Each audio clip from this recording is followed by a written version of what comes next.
Ralf Rangnick among early names emerging to replace Dan Ashworth at United. As I'm really shocked, Gary Neville is stunned at news coming out of Man United. The football world erupted yesterday with the news that Dan Ashworth has already left Manchester United after his role as sporting director was terminated by mutual agreement on Saturday. Ashworth only started at United on July 1st but was a bad fit, according to several reports. His unofficial role in pushing to keep Erik ten Hag beyond the summer, his poor contribution to the search to replace him, and poor summer player recruitment, in particular the acquisition of Joshua Zirkzee, have all been cited as reasons why part owner Sir Jim Ratcliffe quickly reached the end of his tether with the former Newcastle man. As the post-mortem rumbles on, attention is growing as to who might replace Ashworth. Some outlets, including The Men and The Athletic, have noted that given United's precarious position regarding the Premier League's profit and sustainability rules, it is possible Ratcliffe may choose not to replace Ashworth directly. Promotion of technical director Jason Wilcox, who works well with CEO Omar Barada, or the permanent appointment of Christopher Neville, the interim director of recruitment, are among the options for an internal reshuffle. While this outcome would no doubt appeal to majority shareholders of the club, the Glazer family,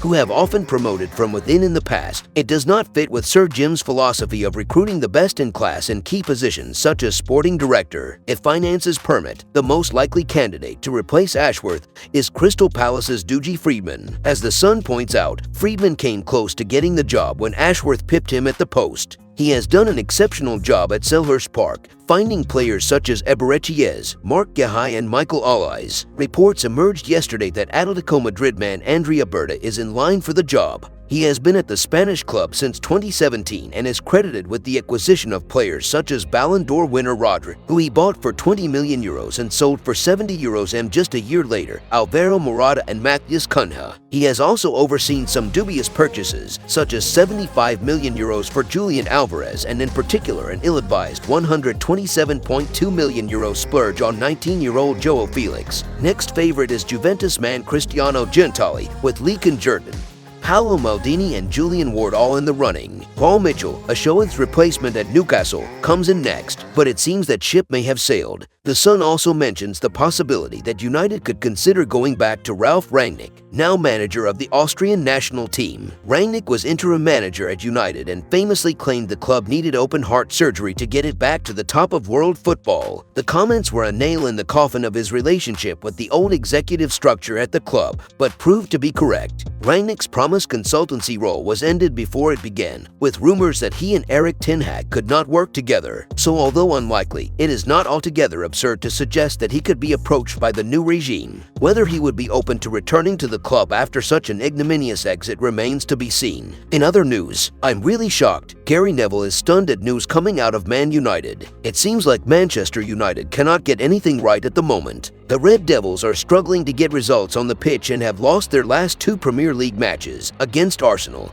and Nottingham Forest respectively. The Premier League giants sacked manager Erik ten Hag and appointed Ruben Amorim, hoping that a change in management will turn around their fortunes. But that has not been the case. They are sitting in the bottom half of the Premier League standings, and considering how they are playing, it feels like it is going to take a long time before they actually become competitive again. The Man United hierarchy made a surprising decision to part ways with sporting director Dan Ashworth at the weekend. They chased him for a long time in order to appoint him from Newcastle United, but after only 5 months at the club, Ashworth has been shown the exit door by the club's co-owner Sir Jim Ratcliffe. Club legend Gary Neville has criticized Man United's decision to part ways with Ashworth, questioning the club's authority in the process. Speaking on NBC Sports Soccer, Neville said, "I'm really shocked this morning that this has happened, and it's not a great look at all. It's something that's going to need a lot of explaining. I think the statement that the club have put out is really poor. Manchester United haven't had a voice for 10 years. They've lost their authority. They've lost their boldness. I think they've been getting it back a little bit in the last 12 months. What's really clear is that there is a fracture here. Something has happened.